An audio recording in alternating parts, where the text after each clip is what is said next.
यहाँ प्रश्न बोला गया है, दो संख्या का योग 16 है और उनका गुणनफल 63 है, उनके व्युत्क्रम का योग क्या होगा। ऐसे प्रश्नों को हम लोग बड़ी आसानी से सॉल्व करते हैं। जैसे जब भी बोले ना व्युत्क्रम का योग क्या होगा, तो आप करो क्या, योग योग बट्टा गुणनफल कर दो। योग कितना था 16, गुणनफल कितना था 63। अगर ये कटेगा तो काट दीजिएगा, नहीं कटेगा तो ऐसे ही छोड़ दीजिएगा। ये हमारा पहले प्रश्न का उत्तर हुआ। नेक्स्ट प्रश्न करते हैं, दो संख्याओं का अनुपात 5:3 है तथा इनका अंतर 50 है, तो संख्याओं का गुणनफल क्या होगा। देखिए ऐसे क्वेश्चन को किस तरह से सॉल्व किया जाता है। जैसे 5 और 3 अनुपात में जब भी बोले तो हम क्या करते हैं, एक 5x कर देते हैं और एक 3x कर देते हैं।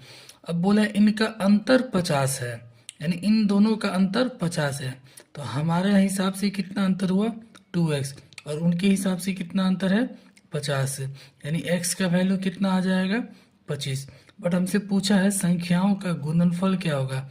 कहने का मतलब 5x और 3x को आप मल्टीप्लाई कीजिए, 5 तिया 15, एक्स एक्स एक्स का एक्स स्क्वायर।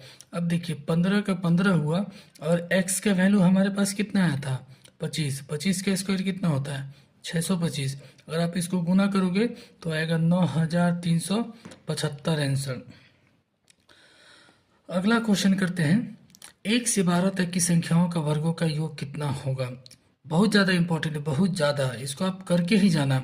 जब भी पूछे आपसे वर्गों का योग तो इसका एक फॉर्मूला होता है n ब्रैकेट में n+1, फिर ब्रैकेट लीजिए 2n+1 डिवाइडेड बाई 6। अब जो n होता है ना वो हमारे प्रश्न का अंतिम संख्या होता है, यानी 1 से 12 तक में n क्या है 12 है, तो आप 12 रखो, गुने 12 और 1 13। फिर यहाँ n को डबल किया गया, 2 से मल्टीप्लाई किया गया है, n कितना था 12, 12 दूनी 24 और 25 बट्टा 6, 6 दूनी 12, अब 25 दूनी 50, 50 को आप 13 से मल्टीप्लाई करोगे तो कितना होगा 13 25 65, 650।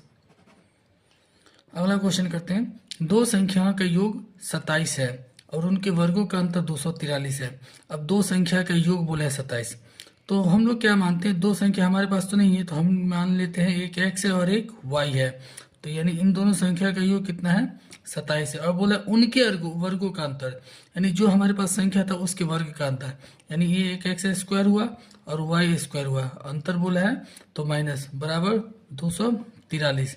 अब देखिए ये a square minus B square setup हो गया ना।